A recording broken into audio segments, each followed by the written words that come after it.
大家好, this is Emily from GoEast, and together with Daniel from Hack Chinese. In the next hour, we're going to go over 10 topics related to Chinese learning, such as learning motivations, HSK, AI technology, and the best way to learn, like flashcards. Ready to go? Let's start.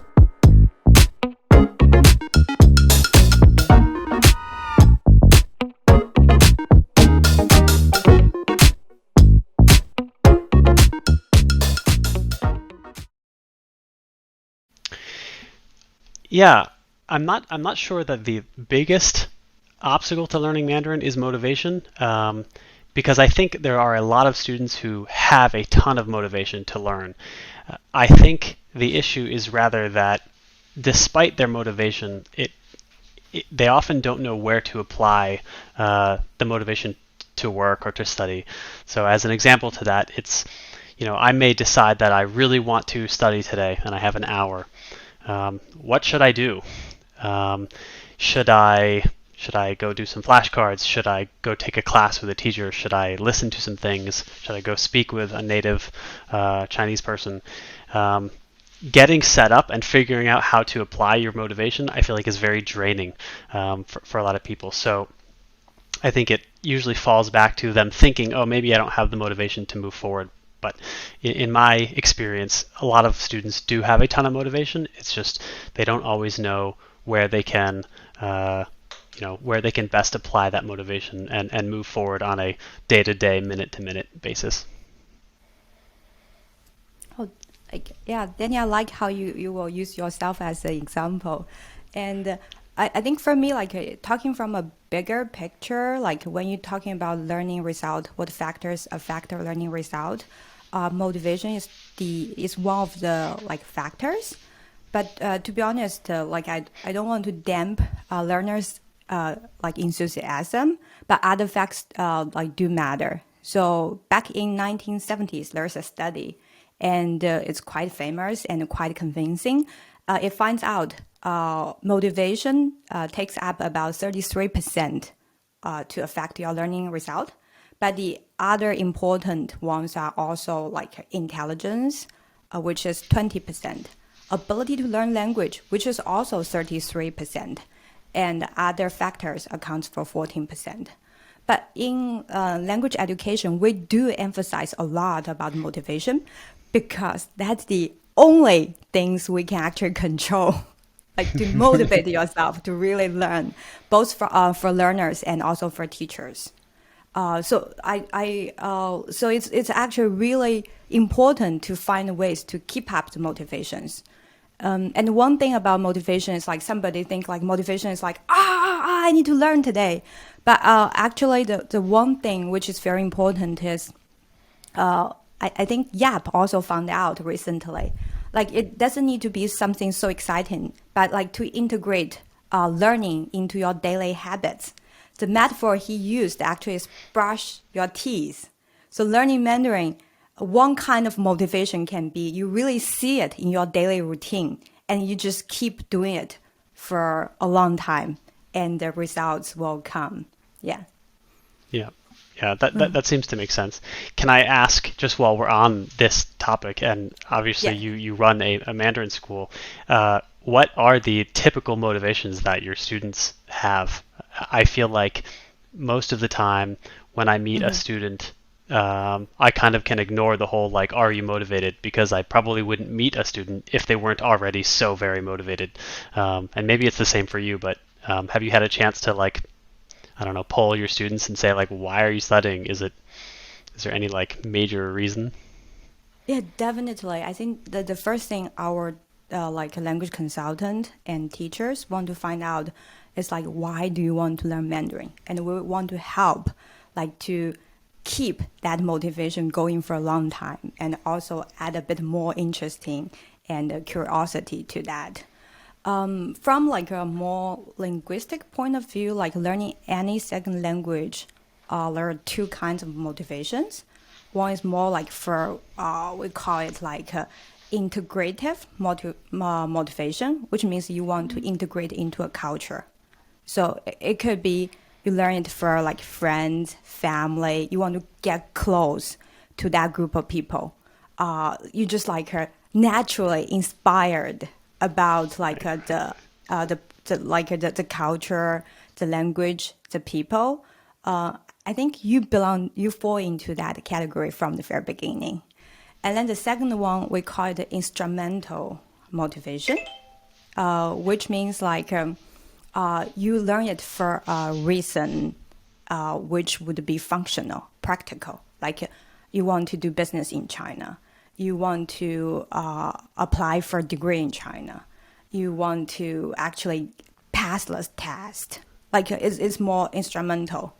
Overall, you will think the first one will motivate you to learn like longer, and then you won't give up if you see a lot of obstacles because it's from your like inner needs, right? But in real situation, I find like they're combined, right? You started with like you were really interested in this culture, and then you found out, okay, there's new opportunities open for me for this, and I want to invest more. Or vice versa, you just want to pass this exam, and you're amazed by the friends you made along the way. You probably fall in love with someone from China, and then it becomes a really internal motivation for you. Or simply, you have a really amazing teacher. You don't want to disappoint her or him, and you just keep going. Yeah, so it's very interesting. I would say like from the all like thousands of students we met, like Right. and it's really amazing.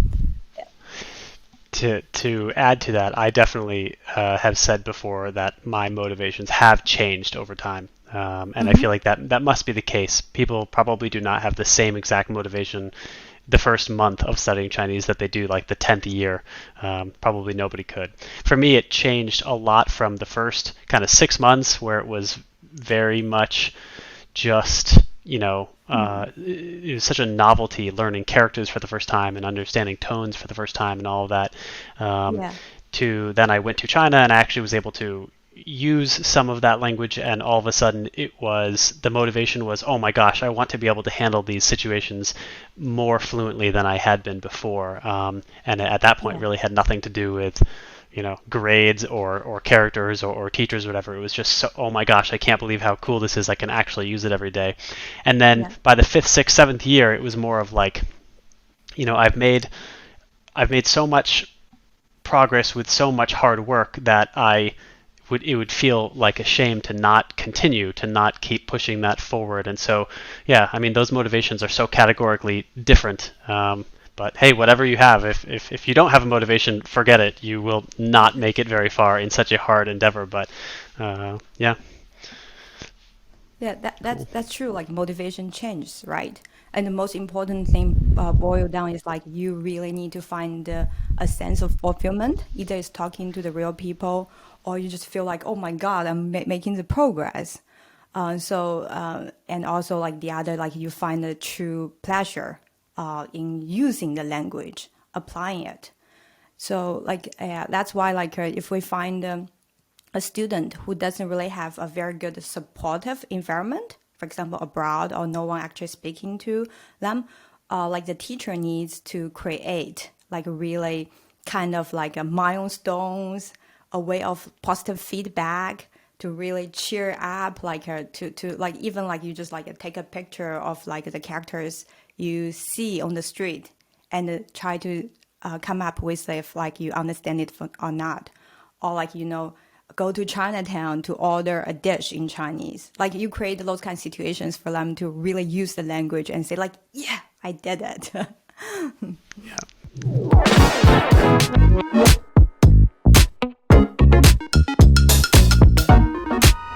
I'm actually very interested in that because hack Chinese is basically like kind of like a internet based, like internet innovation of like the traditional flashcards, right?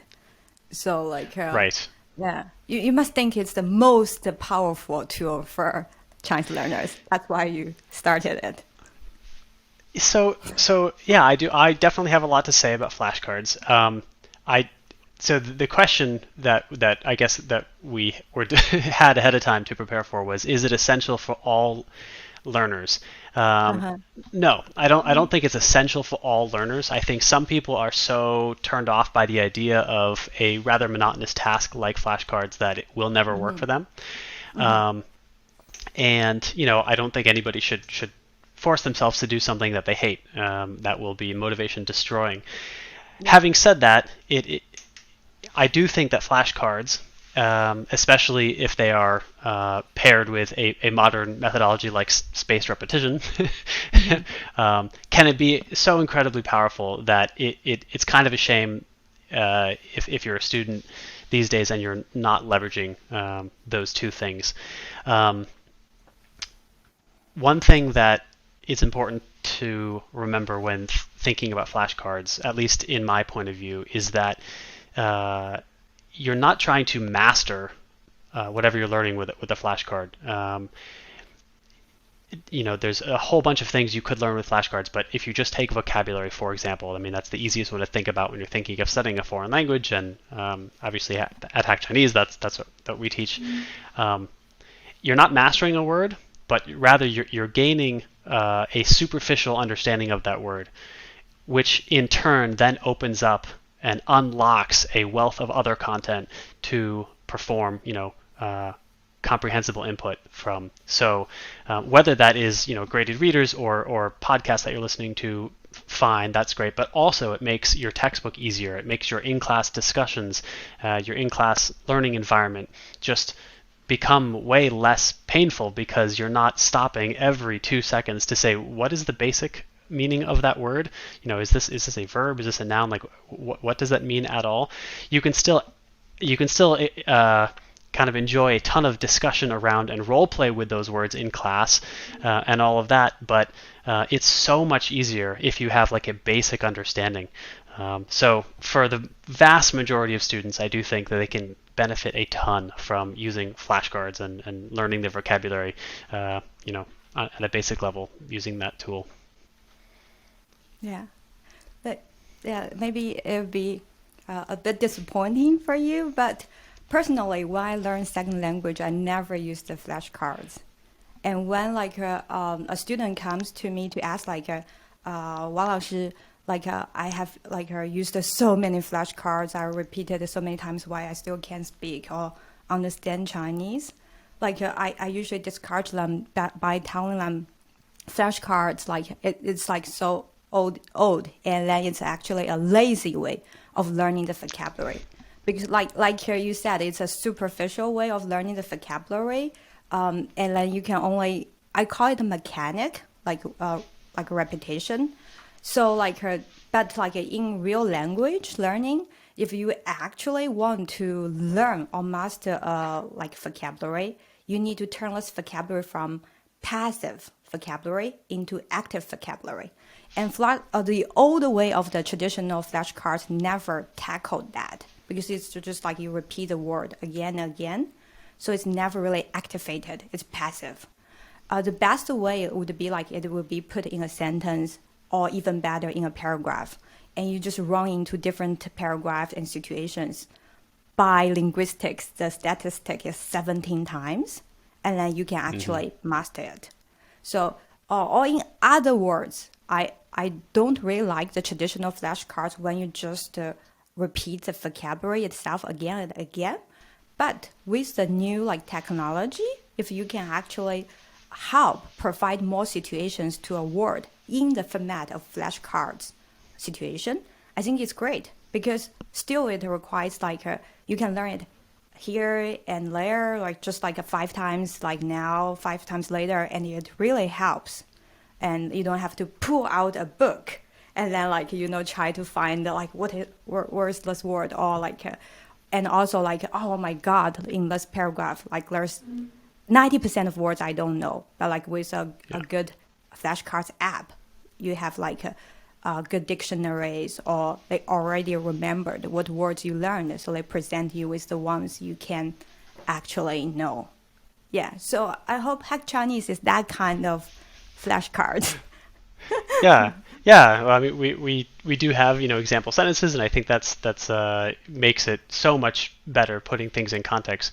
But I also think even if you didn't have example sentences or putting those words in context, um, I still think there would be some value in gaining that superficial level understanding for the reason not that you're mastering it. Of course, you still need to do everything that you just said, but if you have a superficial understanding of a word, it really truly unlocks the ability to absorb and master that word in another context. So if you take a flashcard program and you learn, 100 words very superficially, you have mastered none of them, of course. You will not really be able to use them or speak them or anything. But then if you go watch a TV show and you hear all of those words and you hear them several times, you are now solidly down the path to really understanding how to use them in a way that if you didn't have that very quick flashcard, like very quick rapid fire, like able to absorb, although it's a superficial understanding, a small bit of it, that you wouldn't really gain almost anything from watching that television show unless you paused and looked up a word, and then the other side of that is, so if you gain a very superficial understanding, then go to read or listen or whatever, and then come back to those flashcards. Now those flashcards have a lot more value and are more powerful because you have these visceral memories from either needing them or hearing them or learning about them with a teacher or whatever. And then I think those flashcards play a different role. It's really retaining them and not learning something new, but making sure you remember them. So yeah, I do think that they're pretty powerful.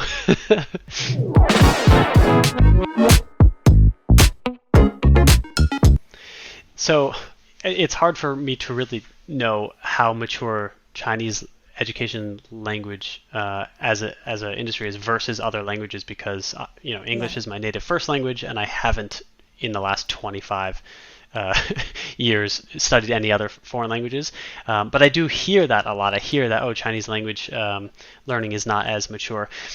But having said that, like in the last 15, 10, and 5 years, I keep seeing new innovative companies appear in the market with pretty cool stuff. And not just companies, but just institutions. There's a ton of new graded readers. There's a ton of new podcasts that start every year with spoken audio to listen to.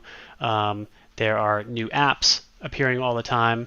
I think with the with COVID and in the last couple of years, a lot of schools have really matured their online offerings and moved from either a completely in-person model, and I can't wait to hear your experience on this too, but moved from either completely in-person to some in-person, some online, or even entirely online, and the schools do there's a wide range of, I guess, quality coming out of that. But I think maybe it's not a super mature industry yet, but it certainly doesn't feel stagnant. It feels very dynamic at the moment. And if you start learning Chinese today versus 6 months from now versus 12 months from now, I think all the time there is new stuff happening. So the trajectory feels very good, and it seems like there are more and more people interested in learning and knowing about the different tools and resources and stuff. So how do you feel? How has it changed in the last 10 years since you've been teaching? I can talk more than just 10 years because I've really like in this industry for decades.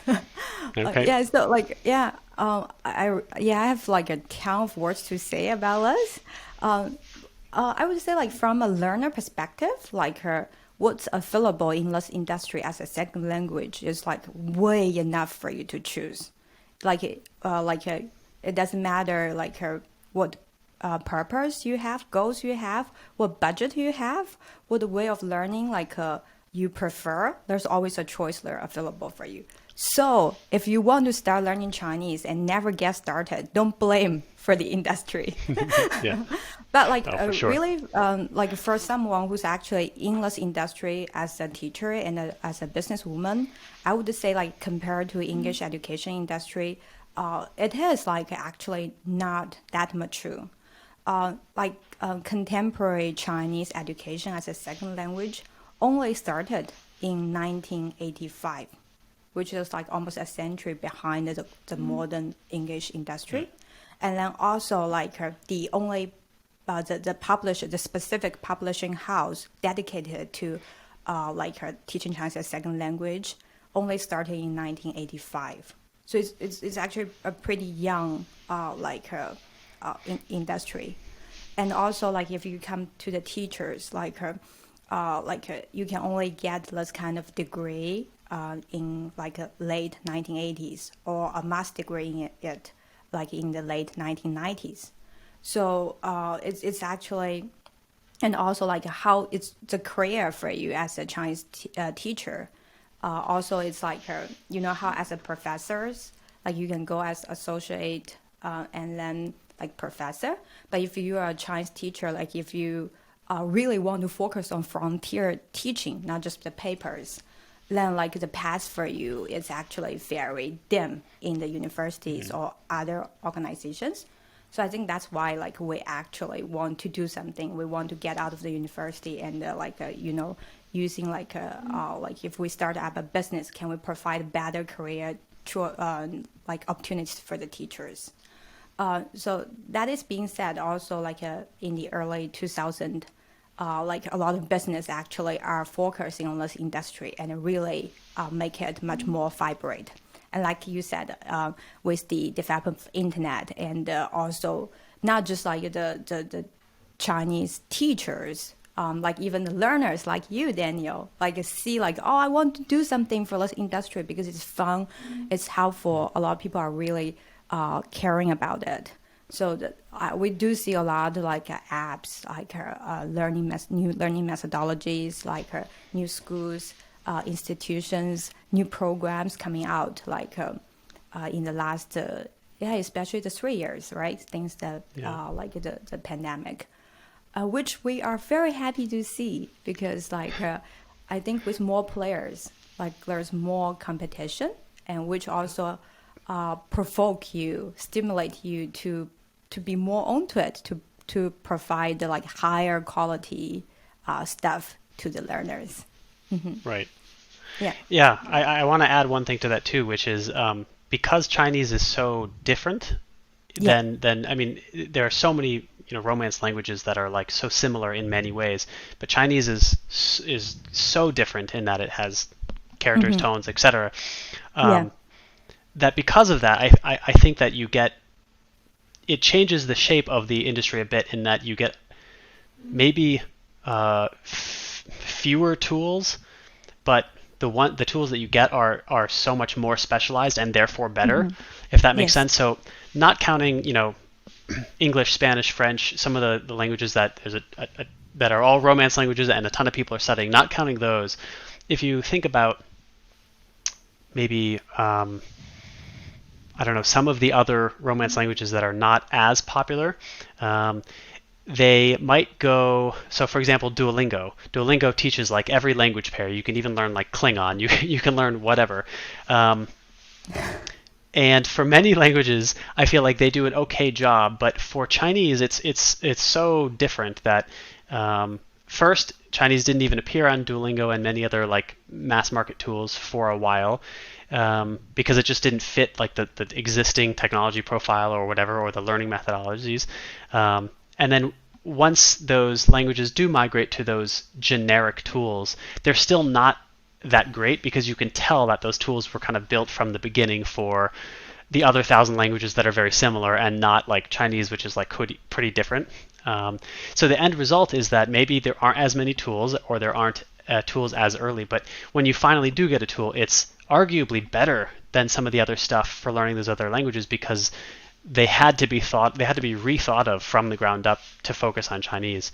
Obviously, Hack Chinese is one example of that, but there are many others too. There are many others that focus specifically on, okay, there are characters, there's pinyin, there's tones, there's Chongyus, there's all sorts of history, all sorts of different things. So like instead of taking this generic platform, like let's build something else entirely specifically to handle all of those use cases.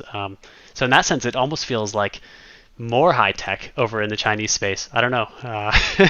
So we'll see how that goes in the future too. I can see you have true love for this industry, which is great.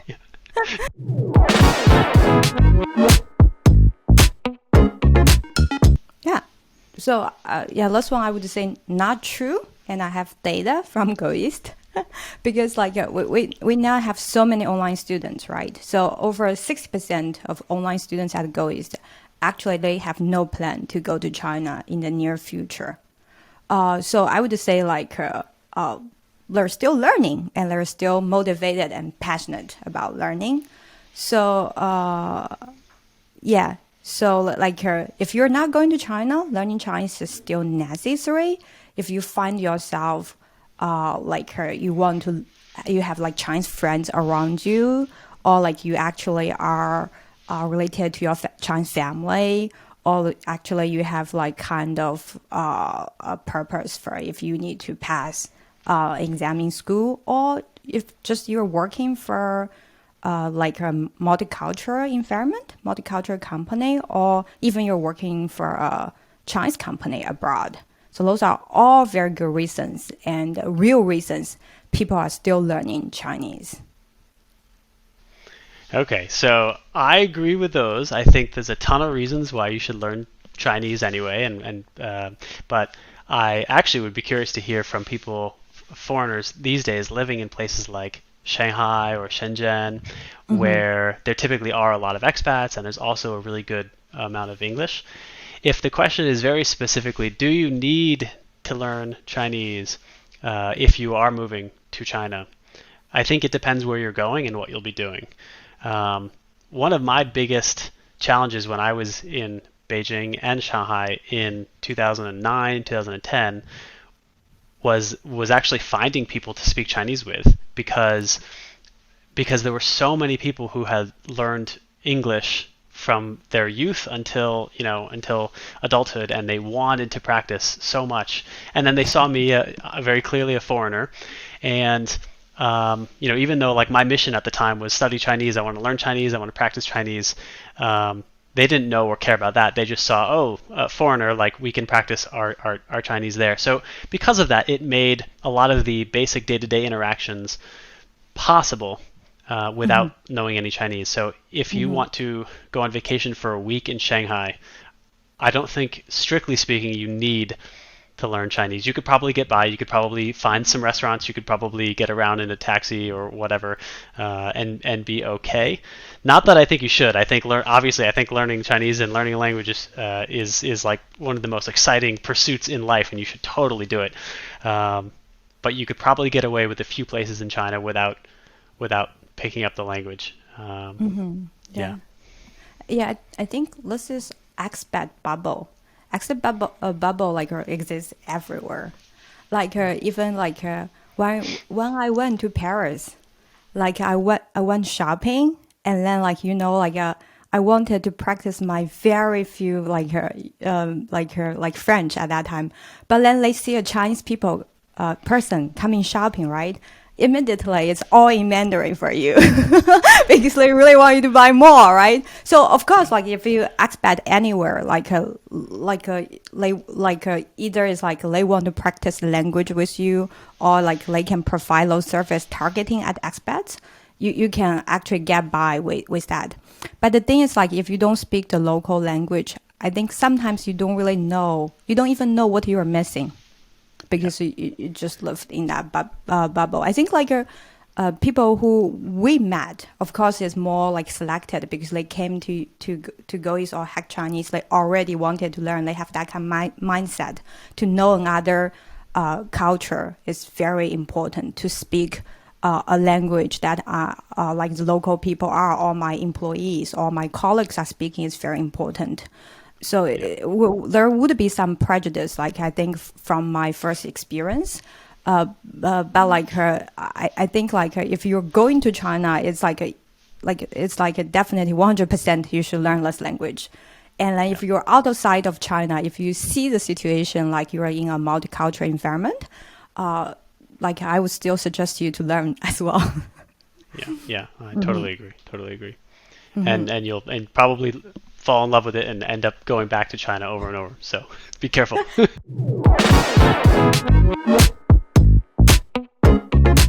I think, first of all, I'm a huge proponent, or rather I should say I'm a huge believer in what will be possible with AI.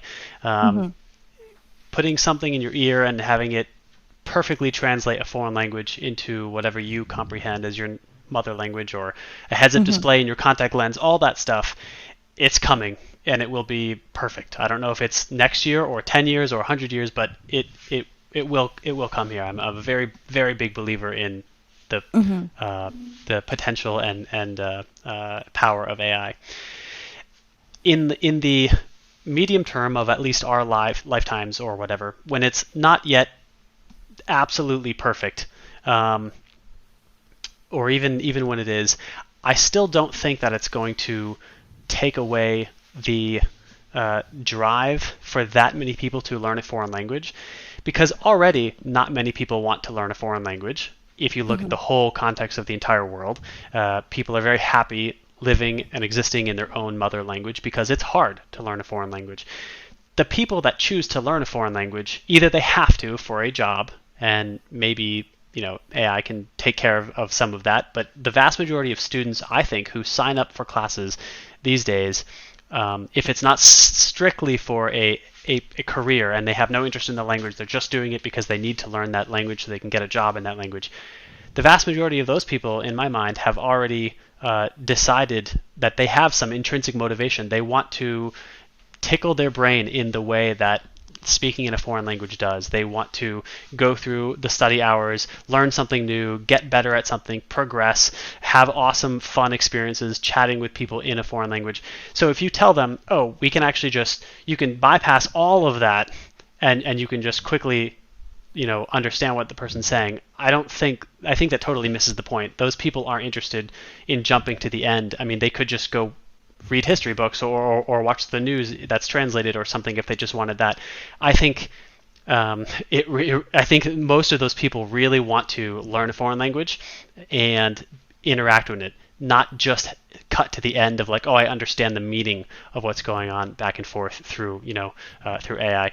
And of course, one other caveat to that, or add-on to that, is that even with perfect translation, even if you have a ton of time to do real-time translation with an excellent person, there's still going to be a lot of nuance in language that you miss completely because it's not translatable.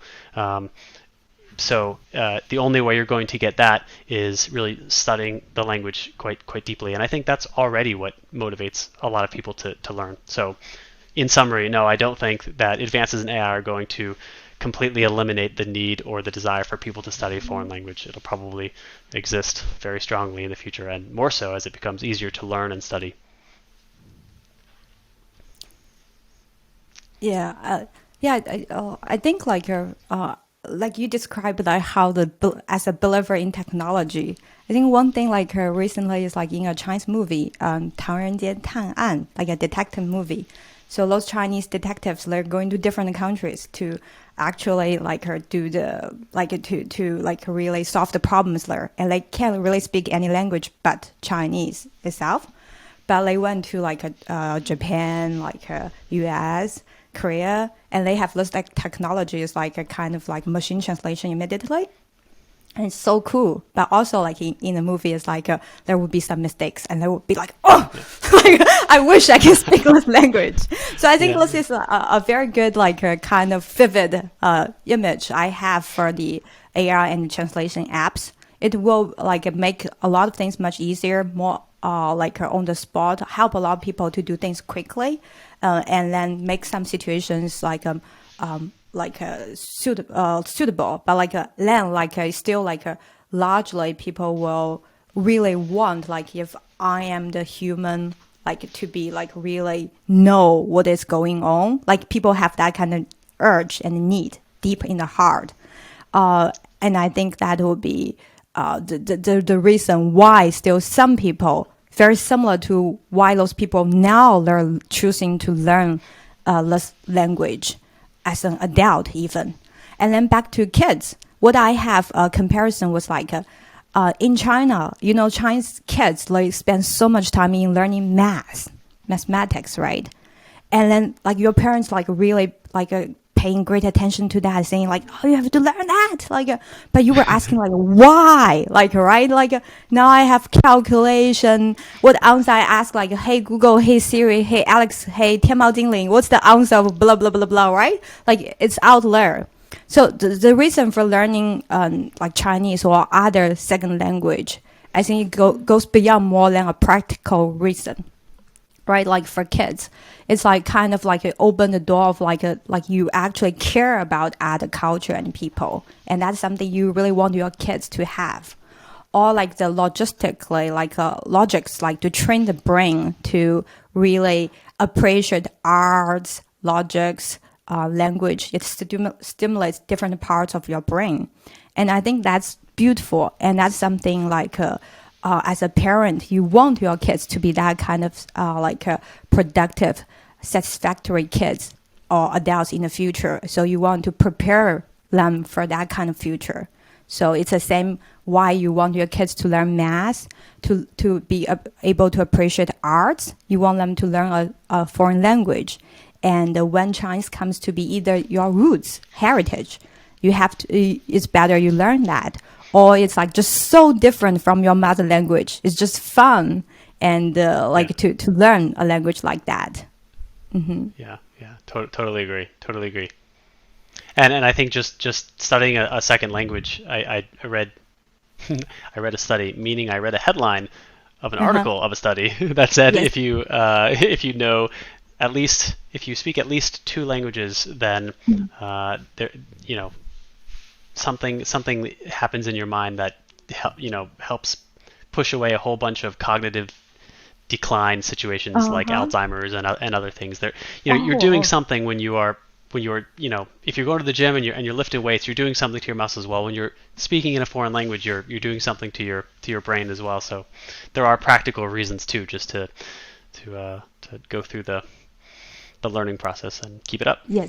Yeah.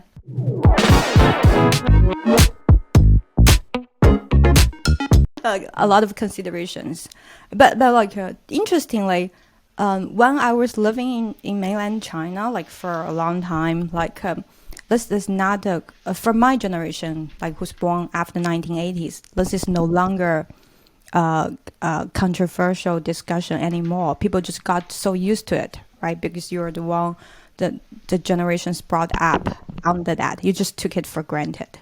But I know back in 1950s, 1960s, or even earlier, this is a huge topic in China. And also if you get out of China now, if you go to Malaysia, Singapore, or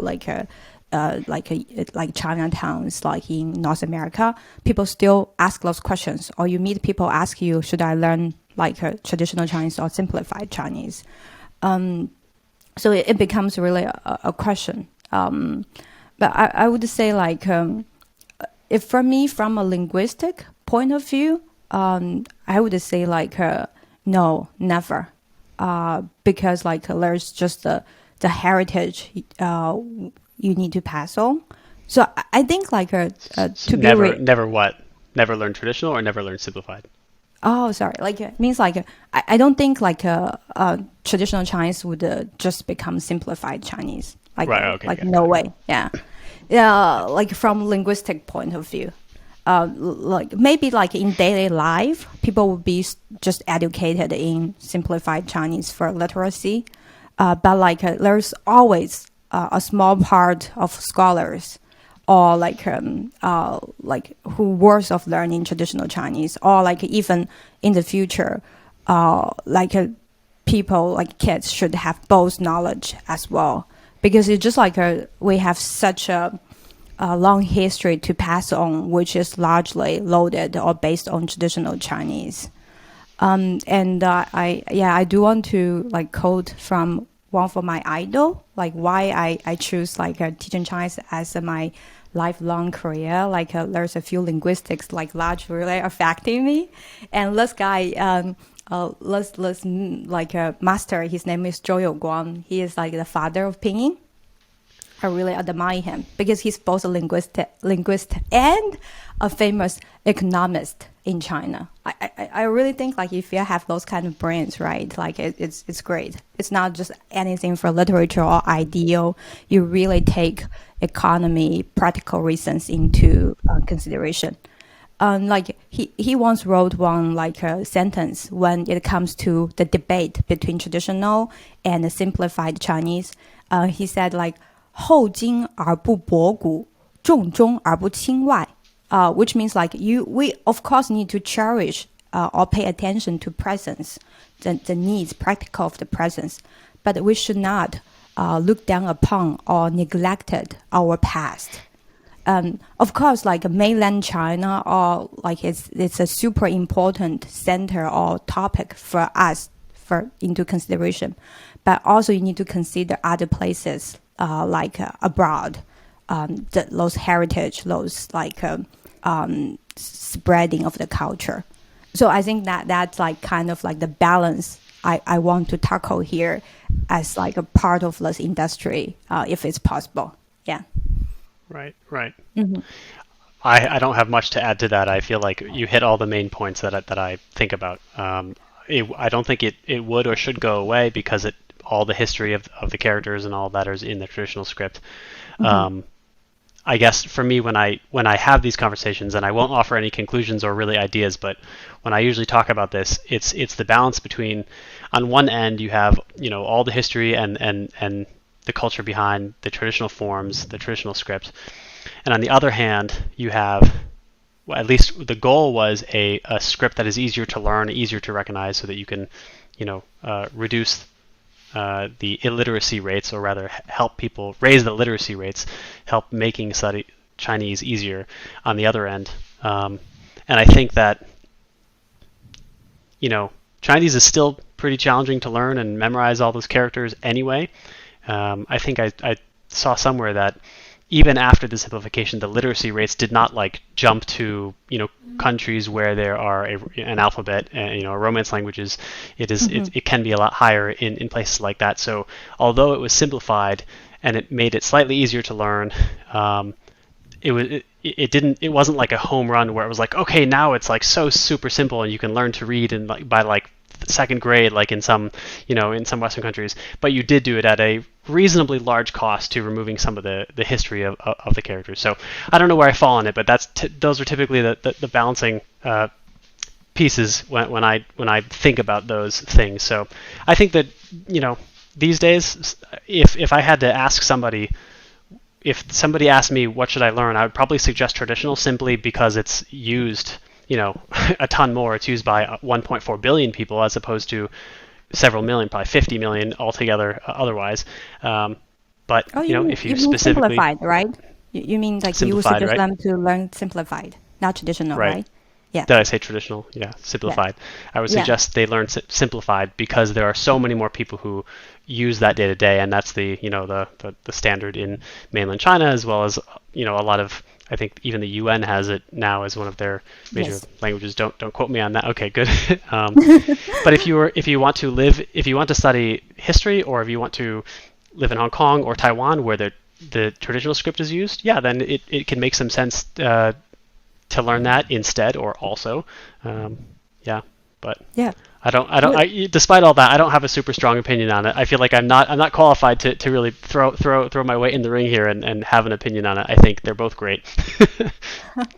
like several very good points, and it just reminds me of one of our student, Miles.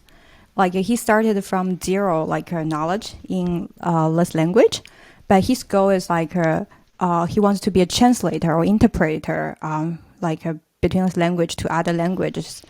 So he started with simplified ones, and then now he tackled into traditional ones, like because he wanted to translate traditional classics from China. So that's actually a good path, I think, if you actually are really into history and Asian literature in China, starting with simplified ones, and then later, you can dive into the traditional ones. Yeah. If you knew ahead of time that somebody was definitely going to learn both, would you recommend that they learn simplified first because it's easier to get started, or traditional first because it's probably easier to then learn simplified after? I don't know if you've ever thought of that. The statistics show actually it's the first one. You start with Yeah. like a simplified ones. It's actually easier for you to learn traditional ones Okay. afterwards. Yeah, because there's like the rules like are applied to the relationship between us two. And once you know those rules, it's actually it's just like that. Yeah.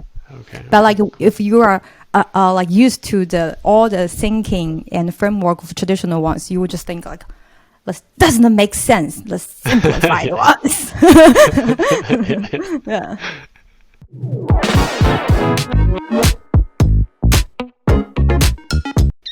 Yeah, so it's probably not a huge surprise that I strongly disagree that it's the best way to learn. But really, I think we need to define first what do you mean by best way to learn. So if you have like one character, one word or whatever, and you wanted to like learn that particular single word incredibly, incredibly well, then of course you should attack it from all angles, including writing it. You should learn the strokes. You should write it a million times, all of that. The reason I think that for most people, they should skip the practice of learning to handwrite characters is because, going from zero to fluent in or having a lot of skill in communication with Chinese involves knowing not one word or one character, but maybe 10,000 or so. And in order to learn how to recognize a character and not actually learn how to handwrite it, I think is a significantly easier task, considering you don't need to know it so incredibly well that you can handwrite it. You need to know it so that you can recognize it, that you can hear it and understand it. You know the meaning. You can master it in that way. When people are handwriting characters, whether it's in school for a test or in an app or whatever, it usually, not all the time, not for all students, but in my experience, for virtually every student I know, with the exception of one, they don't actually handwrite characters after they leave the learning environment to do so. So, if the task was learn 10 characters and learn them as well as you can, I think handwriting would be worthwhile. But the task is actually, for most people, become masterful, or at least very familiar with 10,000 characters and words. And so because of that, I think that it is too much of a cost to go down that path for not really much communication gain. So in your life as a Chinese teacher, outside of the environment where you might be teaching how to handwrite those characters, how often do you actually handwrite these days? And it might be slightly different for you because you maybe can handwrite in a on your smartphones and have that converted, but most foreigners type in pinyin very quickly and then recognize a character. So so for most people, I would say it's not worth your time learning how to handwrite outside of maybe a canon of 100 words, so you can understand culturally and historically what it's all about. I don't think most people should spend their time going down that path. What do you think? Yeah, I actually, I really like handwriting characters, or I suggest students to do some handwriting, but definitely not spend lots of time to handwriting characters on paper to learn it. Yeah, the best way to learn characters, I don't think it's like you write it 1,000 times on a paper. Like now with the technology, there's a much more smarter ways to learn characters. And I do recommend to our students to use Hack Chinese, for example, like really. So because one thing about handwriting on paper is like you don't even know if you wrote it wrong. You just keep writing, right? And then it's very possible like it will be wrong and you just didn't notice it, and then you suddenly spend so much time doing it, things like that. Well, the thing about the characters for Chinese, it's like beautiful, and it's actually very logical, right? So it's like we always compare it to Legos. So you know all the pieces and you can put them together and it's wow, it's this kind of thing.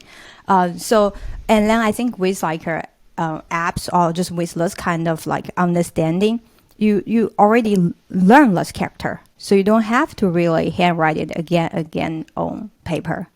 And then the other thing is also, like after you learn the characters, it's very rare for people ask you to handwrite in any situations. Even the HSK exam now is like typing, right? So it's like most important for you to learn how to convert pinyin into characters in different devices.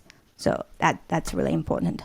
But I do see like some people, they just find it's very convenient or very soothing when they just write a few characters on paper. And that's also okay, right? Because it's a classic way. If you find out it's like really help you to get started, get into the mode of learning.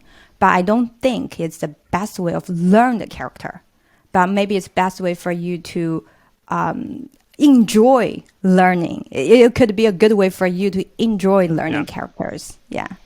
We do have students who actually created arts out of like their own handwriting. They took calligraphy lessons, and then they do their own creations afterwards. I think those are amazing. Yeah. Yeah, going back to the first question that we chatted about for motivation being so important, I think what you just said is so key, because I also love writing. I love handwriting characters. I like doing it in English as well as I like doing it in Chinese. I just enjoy the tactile sensation of it. I like the way it looks. I like a lot about that. So if that's a source of motivation generation for you, then I think that you should probably add that, or at least consider doing it.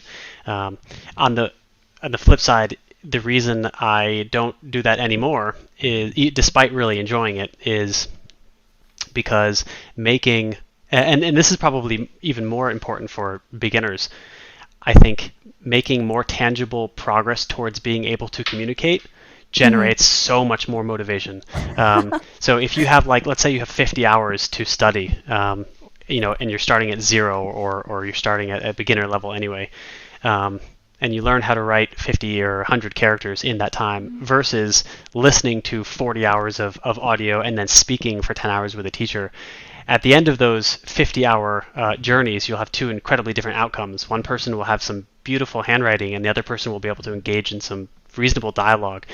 And I've kind of gone down both paths because I had the luxury of like studying full time for several years, and so I really followed the handwriting path for a while and really neglected all this other stuff.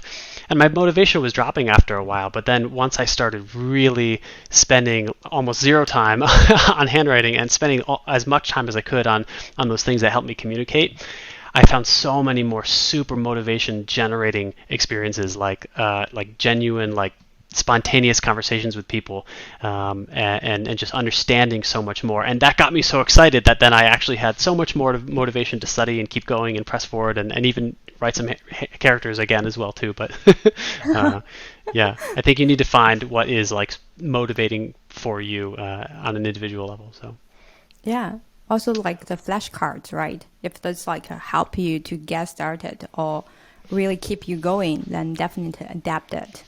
But also, like, don't shut down other opportunities, what the new technology provides nowadays. Yeah.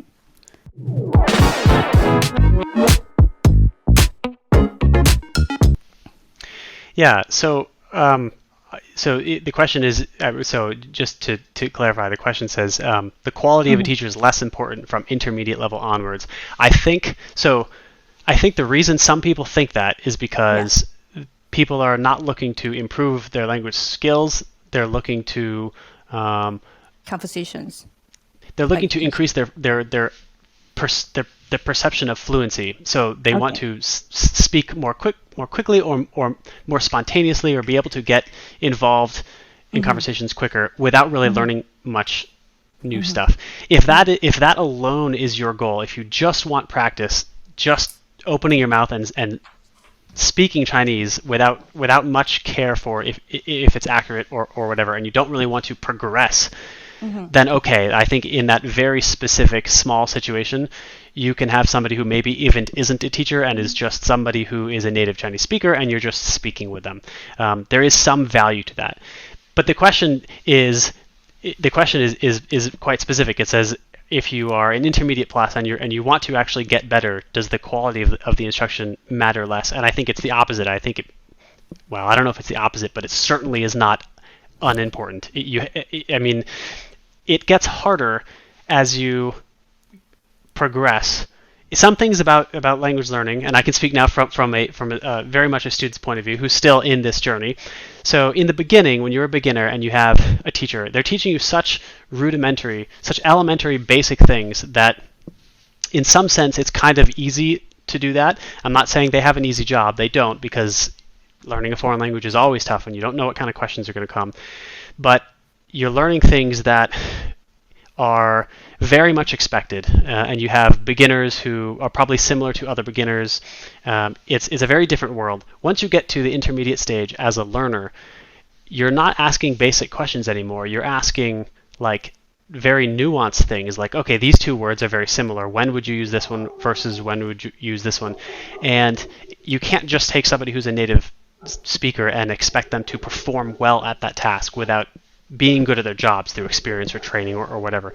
I had one experience myself as a language exchange person, and so I when I was in Beijing, I found somebody whose English was quite good. She was Korean, and she wanted to learn English, and I wanted to not learn Korean but learn Chinese. First of all, huge mistake on my part finding a Korean to teach me Chinese. So, but I'm not even going there.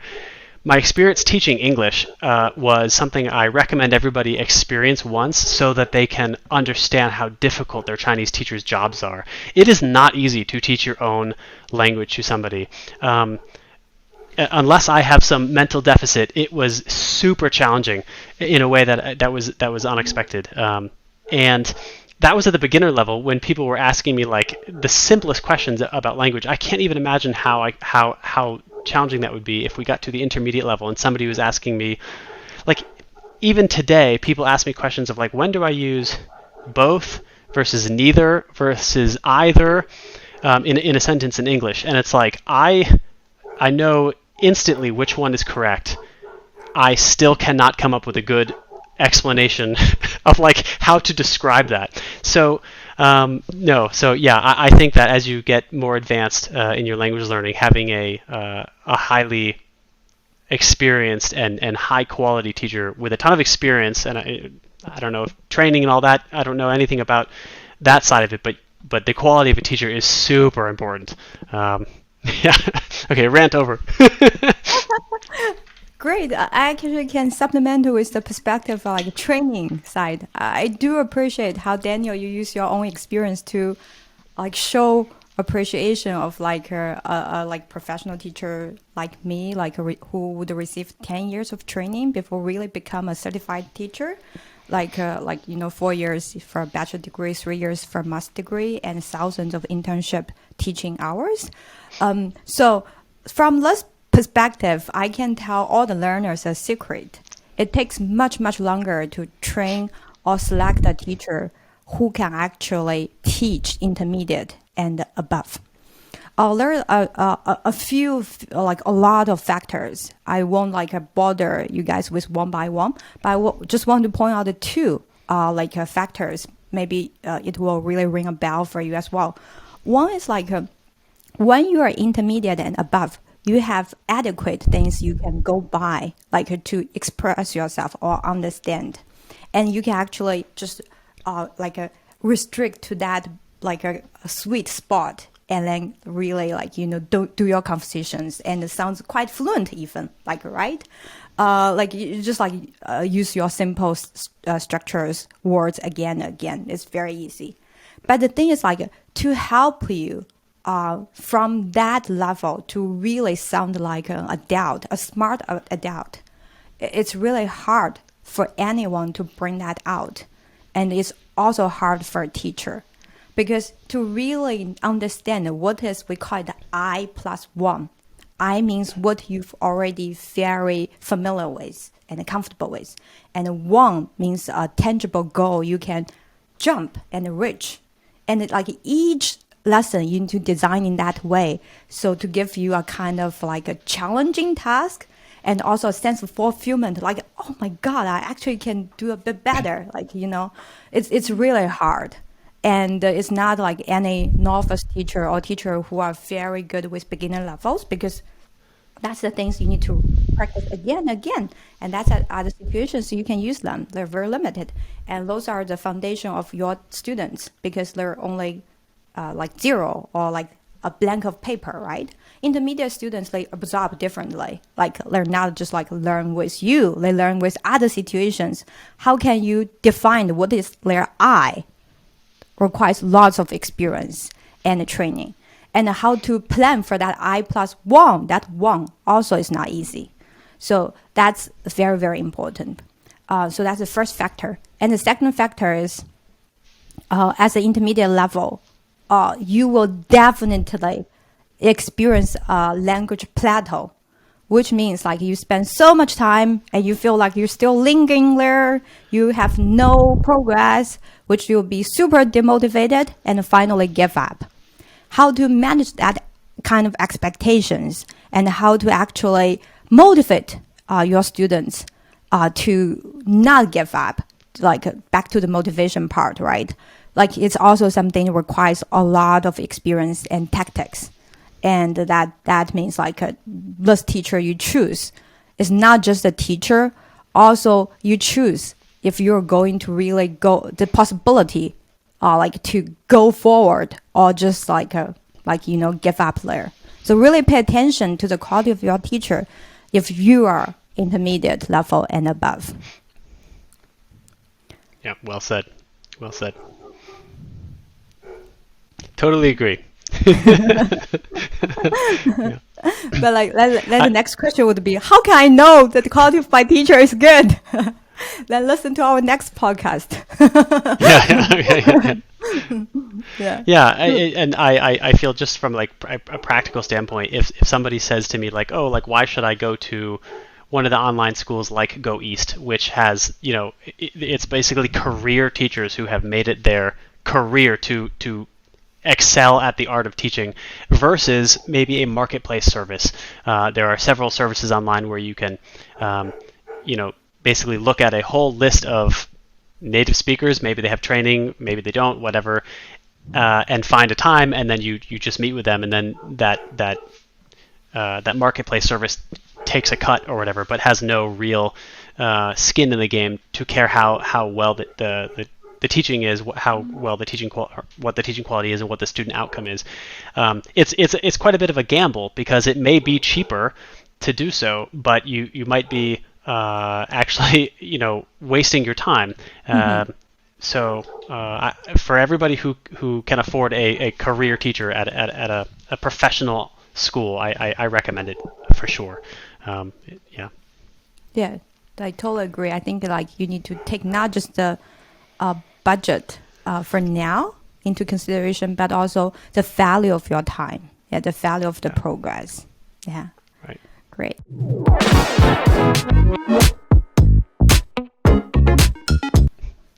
So I will let you answer if you think it's too formal and written, and I will say only that I think the HSK exams, while probably not lined up perfectly with modern Mandarin that people use all the time, I still think that they are a great thing to have and to study for and to progress towards and to accomplish.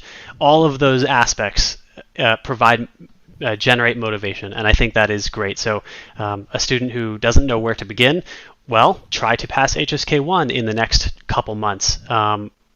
If you don't have that, what are you doing? You're just swimming in a sea of endless. My very first Chinese teacher ever in Boston said, today we're beginning to climb the Chinese mountain, and it's like you'll never really reach the top of the Chinese mountain because there's always going to be stuff in front of you. And I felt like that was not really a great metaphor to use because everybody was like, okay, I'm super demotivated. Like, this is like, wow, I don't know. But if you have a goal like the HSK one, maybe it's not exactly the language that you need, but it's definitely, high frequency language. It's good language that you should be learning anyway, at least through HSK 5. And okay, here's your first goal. It's not that far away. You can see it. You can study towards it. You can plot how close you are to learning the vocabulary, the required grammar patterns. You can listen to a bunch of learning materials dedicated to that. So in that sense, I think they're super, super useful. I will let you answer if you think it is too formal and not relevant as much today. I don't know. Yeah, I think whoever said HSK is too formal in written language uh, doesn't really understand what is HSK or what is like any test target at like evaluating proficiency. Probably for them, it's they're talking about like they don't like the HSK books, like the book's title Sure. is HSK. But to be honest, any books fall into a framework when you designed a curriculum, or like you want to write a textbook, right? Like, so what is a framework behind it? Like for Chinese learning, now the most comprehensive and official and universal is this framework provided by HSK. So so that's the first one. And the second thing is like any language, like if you want to go to different levels, like top level, advanced level, it involves a certain of formal and written, because there are the situations will be involved, like business situations, diplomatic negotiation situations, and research situations. So like the materials HSK provided, the textbooks wise, like still level 1 to level 3 are targeting at conversations. Maybe they didn't like a target at, they didn't design well enough for your daily situations. And that's why you do customize the ones, right? To bring your daily topics, things relevant to you. And then like above like level 5, 6, on now we have 7, 8, and 10, 9 as well. Level 7 to 9. Those are like inevitable, more formal and written, because they serve to the situations when you need to translate, when you need to do formal things. So that's why, yeah, that's my opinion.